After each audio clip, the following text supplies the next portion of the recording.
dan mengumumkan tersangka sebagai berikut. 1. SYL, Menteri Pertanian Republik Indonesia, periode 2019-2024. KPK secara resmi telah mengumumkan status hukum mantan Menteri Pertanian Syahrul Yassin Limpo sebagai tersangka kasus dugaan korupsi di Kementerian Pertanian Rabu malam. Komisi Pemberantasan Korupsi mengungkapkan, selama menjabat sebagai Menteri Pertanian sejak 2019, Syahrul Yassin Limpo menarik uang pungutan dan setoran dari ASN Kementan dengan nilai berkisar 4.000 hingga 10.000 dolar Amerika setiap bulannya. Nilai pungutan yang dikumpulkan mencapai 13,9 miliar rupiah yang digunakan untuk keperluan pribadi Syahrul Yassin Limpo. Penetapan tersangka Syahrul Yassin Limpo menambah daftar Menteri Kabinet Presiden Joko Widodo dari Partai Nasdem yang terjerat kasus korupsi. Sebelumnya, mantan Sekjen Nasdem Johnny G. Plate juga terjerat kasus dugaan korupsi proyek BTS Bakti Kominfo yang diusut oleh Kejaksaan Agung. Plate kini telah berstatus terdakwa. Ketua Umum Partai Nasdem Surya Paloh mengatakan, kasus hukum yang menjerat dua kadernya itu pasti mempengaruhi elektabilitas pasangan Anies Baswedan dan Muhaimin Iskandar. Pastilah ada pengaruhnya pada elektabilitas partai. Dan juga Amin, pasangan yang didukung oleh Nasdem, Bung Anies dan Bung Muhaimin Iskandar. Pasti ada. Tetapi sebagaimana pengaruh ini?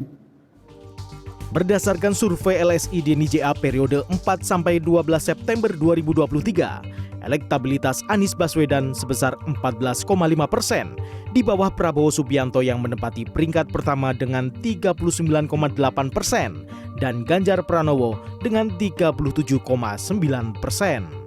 Namun pada survei LSI DNIJA di Sumatera Utara, elektabilitas Anies hanya sebesar 5%, jauh di bawah Ganjar sebesar 65% dan Prabowo Subianto sebesar 30%.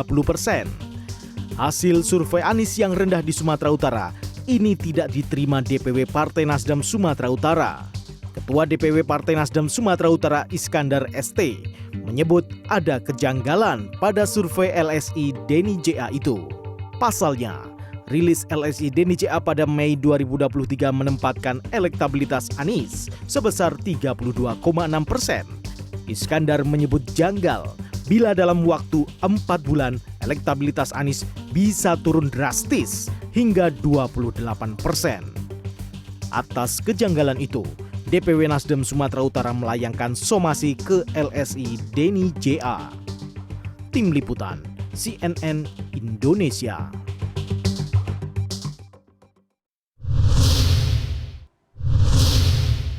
Penetapan Syahrul Yassin Limpo sebagai tersangka menambah daftar menteri asal Partai Nasdem yang terjerat kasus dugaan korupsi jelang pemilu 2024 dan kondisi ini dibaca berpotensi dapat menurunkan elektabilitas Partai Nasdem maupun pasangan Amin yang diusung pada Pilpres mendatang.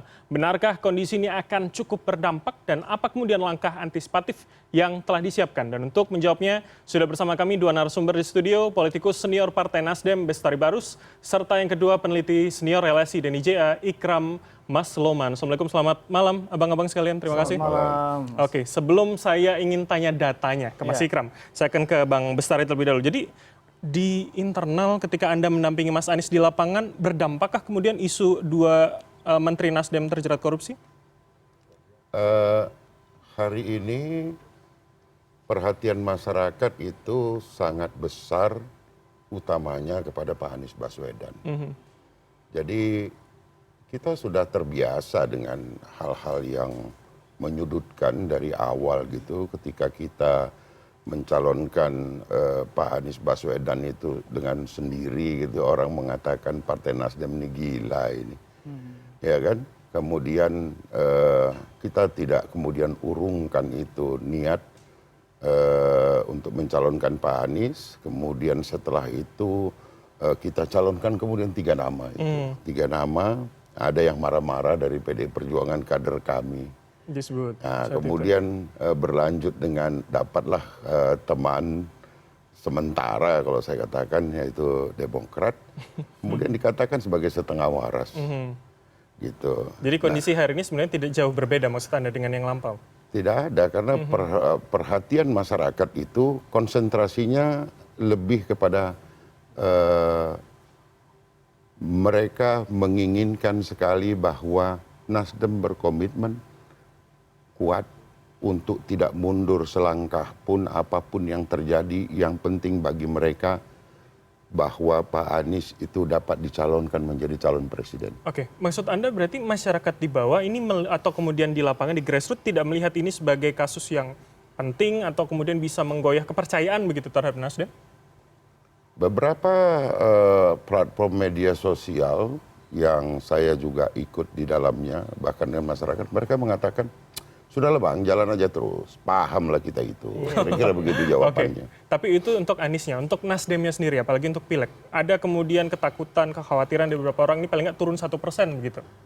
Ya, kemungkinan itu bisa saja, ya bisa saja ada yang kita juga merasakan bahwa bisa saja ini penurunan terjadi terhadap elektabilitas atau kepercayaan pada Partai Nasdem. Namun kemudian setelah kita mendalami dari kiri kanan depan belakang kita, justru alih-alih turun ini malah semakin mendapatkan simpati yang luar biasa atas keteguhan Nasdem terus maju pantang mundur bersama Pak Anies Baswedan. Tapi itu survei internal begitu ya yang dilakukan Nasdem ya? Ya, saya kira itu. Oke, baik. Saya ke Mas Ikram. Kalau LSI DNJ bagaimana melihatnya? Paling tidak kita bicara makro Indonesia dulu untuk Nasdem dan juga Anies Baswedan.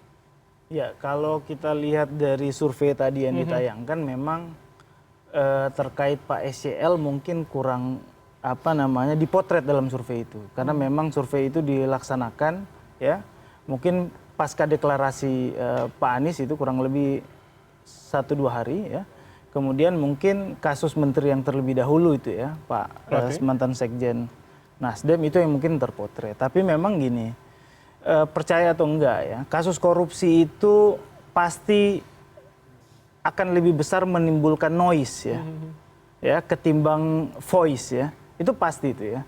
Nah, cuman memang apakah ini berefek langsung ke pasangan Anies Gus Imin ya, ini belum tentu direct langsung ya, karena pasti ada banyak kaitan, karena ini bukan hubungan langsung ya, kasus yang melibatkan capres. Enggak, ini kan personal yang merupakan kader dari partai pengusung. Walaupun kemudian ini partai pengusung ya, yang awal mendeklarasikan, yang menjadi paling tidak publik melihat ini pemimpin koalisi begitu. Betul. Iya, memang itu yang saya bilang, noise pasti ada ya. Kalau ke Nasdem mungkin pasti ada efek, karena memang Pak Plate atau Pak SCL ini kan sempat masuk dalam daftar caleg ya. Artinya pasti kan ketika dicabut nama itu kan pendulum suara di dapil itu kan pasti akan berkurang ya. Itu dari segi partai ya, tapi saya pikir partai sekaliber Nasdem ya, yang kalau menurut saya dia lebih bertumpu pada impersonal order ya. Jadi sistem ya, cara pola kampanye yang baik dan mungkin sudah teruji beberapa kali ya. Bahkan dulu ada mantan sekjen juga ya, Pak Pates Rio Capella yang juga tersandung korupsi, Pak Enggar. Tapi itu kan ini bisa membuktikan bahwa itu problem personal kader ya, bukan bagian dari dosa institusi partai politik. Namun kaitan ini saya pikir kalau dibilang dapat simpati karena kasus korupsi kayaknya enggak juga ya. Karena pasti noise ketimbang voice ya. Karena suara itu, jadi kalaupun ada suara ya, ada orang yang mendukung itu sifatnya echo chamber.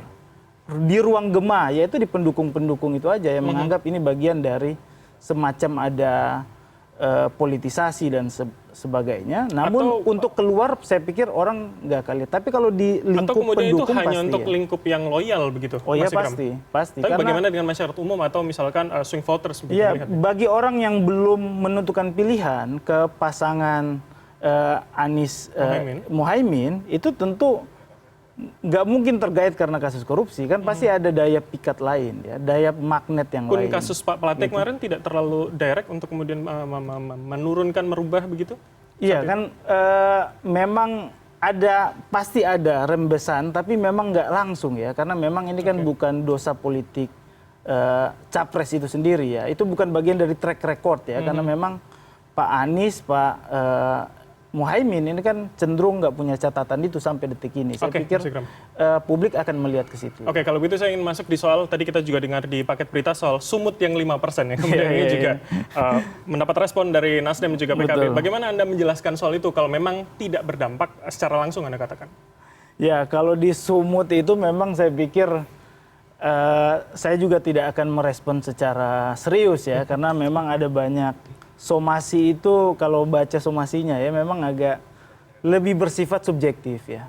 Karena kalau kita bicara survei sebenarnya angka ketika kita ambil dari survei nasional kemudian ambil sampelnya sumut itu kan pasti ada bias yang turun ya, karena margin of error-nya pasti lebih besar. Oke. Ya. Jadi enggak, ketika angkanya 5% itu margin of error juga besar. Jadi dia potensi naik ke atas, potensi ke bawah. Namun kemudian memang seperti itukah artinya gambarannya?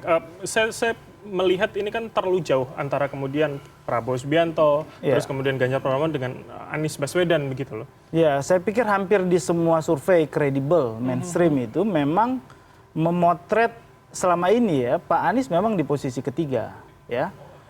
Namun politik itu kan dinamis ya. Time frame-nya berlaku saat hari ini ya. Tentu yang Bang Barus dan teman-teman lakukan dalam beberapa hari ke depan tentu kan akan berubah konstelasinya. Oke, baik. Namun apa namanya, kita nggak bisa menjustifikasi survei yang dilakukan pada saat itu dengan hasil yang saya pikir semestinya ini disikapi secara lebih arif ya, bahwa ini peta hari ini yang kemudian bisa jadi pemicu ya sebenarnya bagi, apalagi Mas Anies ini punya histori yang apa namanya menggerek suaranya ya di pilkada DKI Jakarta itu kan Bang Ikram. Eskalasinya cukup tinggi. Saya pikir kan dilihat di situ juga. Ini sudah sepertinya ada responden, silakan Bang Mustari seperti apa? Ya, pertama begini. Survei itu produk keilmuan. Jadi harus jelas metodologi, ya kemudian cakupan daripada responden dan sebagainya, pola. Ya, ada yang mengherankan di sini, beberapa lembaga survei itu justru tidak mau bersama-sama Pak Anies. Gitu. Jadi ini sekali survei habis berapa yuk? Ratusan juta loh. Ini yang membiayai siapa? Oke. Ya kan, kemudian Jadi ada Anda lagi mempertanyakan di bentuknya. situ ya? Ya satu itu, kedua, ya kalau yang melakukan survei adalah perusahaan, ya kan ini kan tergantung order. Kan begitu. Jadi artinya menjadi sangat wajar ketika Nasdem Sumut itu melakukan satu somasi terhadap hal-hal yang berbau kebohongan gitu. Jadi ini yang perlu disikapi secara arif. Kalau memang benar adanya seperti itu, maka wajar saja. Karena kita adalah pendukung daripada Pak Anies, kita ingin tahu kok sebenarnya ini ada apa kok bisa begini, ya kan? Bahkan boleh dikatakan pergerakan-pergerakan yang dilakukan cukup masif di Sumatera Utara itu tidak terlihat seakan-akan gitu loh. Iya kan? Apa ini karena urusannya adalah urusan bayar membayar dan tapi sebagainya. kalau begitu Bang Bestari, atau apa untuk gitu. Nasdem dan Koalisi Perubahan, adakah kemudian hitungan internal, survei internal memang segitukah? Ya, kita sementara ini tidak memakai survei yang ada di Indonesia. Kita percaya kepada kawan kita yang di Australia sana melakukan itu, dan kita punya angka yang sangat berbeda gitu ya. Berapa di Sumut? Samakan dengan 5%? Tidak perlu kita sampaikan itu, tetapi nanti ketika terjadi komparasi kita boleh buka gitu. Oh ternyata ini loh yang tidak dilakukan atau ini yang dilakukan gitu. Tapi dalam survei yang Anda katakan menggunakan orang Australia itu, adakah penurunan paling tidak setelah kasus Pak Plate, Pak SCL?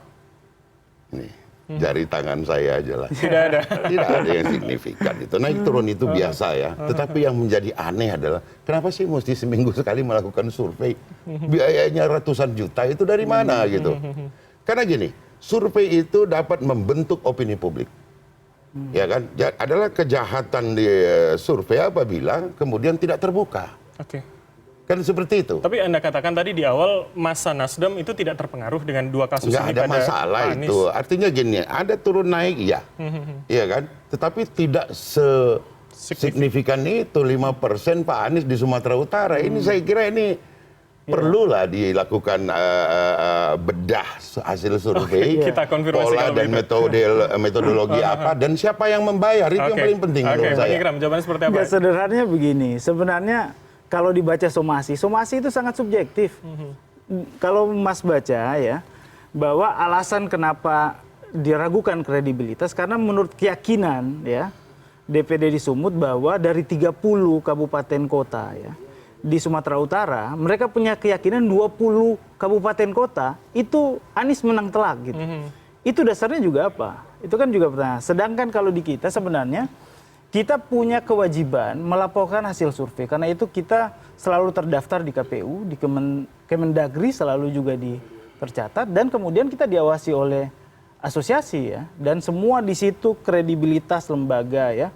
Bahkan kalau kita mau jujur ya, kenapa LSI sampai hari ini masih ada? Karena LSI masih jadi referensi untuk memotret opini publik. Kita masih melakukan survei-survei dilakukan oleh kementerian, Pemda, bahkan partai politik ya, kayak PKB ikut-ikut somasi. PKB itu banyak sekali survei dalam menentukan siapa kepala daerah yang akan ditunjuk, itu pakai survei kita. Berarti memang Partai benar Golkar, bahwa survei bisa menentukan opini begitu ini ya? juga saya menjawab. Bahkan Partai Nasdem ketika menentukan calon di pilkada ya, rekomendasi, yang di daftar atribusi lembaga survei nggak ada dari Australia tuh.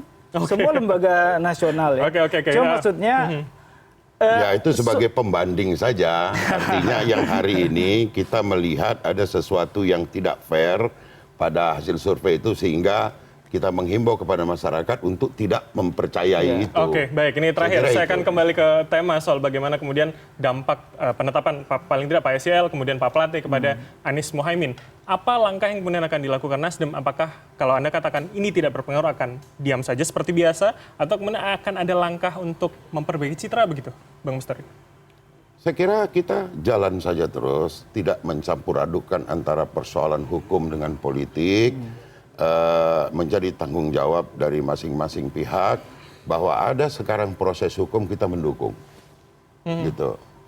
Kemudian kita tentu terus berjalan bersama Pak Anies ini ke berbagai wilayah untuk meyakinkan bahwa apa yang kita sedang perjuangkan hari ini adalah perubahan itu sendiri. Oke. Jadi tidak ada sesuatu yang sangat spesial yang harus dilakukan. Itu namanya kita bikin-bikin, memoles-moles. Tetapi hal kewajaran saja. Dan kita melihat respon yang baik dari masyarakat kaitannya dengan perubahan ke depan. Jadi maksud Anda opini publik masih menganggap bahwa ya ini sebenarnya hanya buat-buatan, apalagi tadi statement Bang Syaroni KPK sewenang-wenang begitu katanya.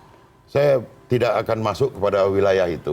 Saya kira itu ranah hukum. Saya tidak berusaha untuk mencampur adukan antara hukum dengan politik. Namun yang terlihat jelas bahwa Pak Syahrul Yassin Limpo itu dengan penuh tanggung jawab, dia datang kembali dan untuk hadir besok. Saya belum tahu kenapa alasan pasti daripada KPK sehingga harus terburu-buru hari malam ini juga menjemput beliau, dan mudah-mudahan ada penjelasan yang komprehensif kenapa itu harus dilakukan. Karena kalau dikatakan akan lari ya tidak mungkin, kalau dibilang akan menghilangkan barang bukti, toh barang buktinya sudah diambil. Saya kira itu. Oke, Bang Mustari, saya ke Bang Ikram terakhir. ya. Akankah ini kemudian harus ada langkah cepat dari Nasdem dan juga Koalisi Perubahan untuk kemudian tidak terlalu signifikan begitu berdampak pada Anies dan juga Mohaimin? Kalau saya memang pasangan Anies Gus Imin ini harus jalan terus ya tanpa terganggu oleh sentimen korupsi prahara ya. Pun dibiarkan tidak akan terlalu mempengaruhi begitu ke depannya? Dan saya pikir juga Partai Nasdem juga perlu ya untuk menerangkan bahwa ini diberikan ke Pak SYL untuk mempertanggungjawabkan ya. Karena mempertanggungjawabkan dugaan ya yang disangkakan ke dia ya untuk membuktikan bahwa ratusan amplop bernilai 30 miliar dan cek 2 triliun kita belum itu pernah lihat sama sekali. Oke, dan itu yang harus dilakukan Nasdem gitu ya.